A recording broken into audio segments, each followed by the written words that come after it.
గణనాథుల నిమజ్జనాలకు వచ్చే భక్తులకు ఇబ్బందులు తలెత్తకుండా సౌకర్యాలు కల్పించామన్నారు పీసీసీ ఉపాధ్యక్షుడు బండి రమేష్. ఇక కూకట్పల్లి రంగదాముని చెరువు వద్ద నిమజ్జనాల ఏర్పాట్లు పరిశీలించారు. పోలీసులు అధికారులతో మాట్లాడి ఏర్పాట్లను తెలుసుకున్నారు.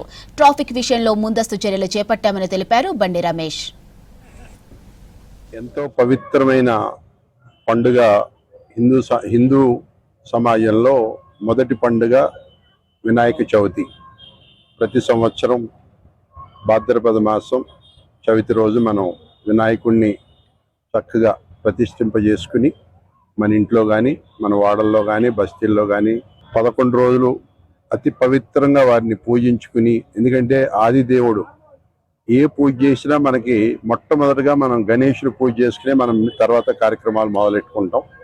అటువంటి పెద్ద పండుగ ముఖ్యంగా మన తెలంగాణ రాష్ట్రంలో హైదరాబాద్లో వినాయక చవితి అంటే అతిపెద్ద పండుగ. ఇది బతుకమ్మ తర్వాత మనం పెద్దగా చేసే పండుగ వినాయక చవితి. కాబట్టి మరి వినాయక చవితి నిమజ్జనం ఏర్పాట్లని ఇవాళ మా కూకట్పల్లి నియోజకవర్గంలో ఈ చుట్టుపక్కల ఉన్న ఏరియా నుంచి వచ్చే ప్రతి మరి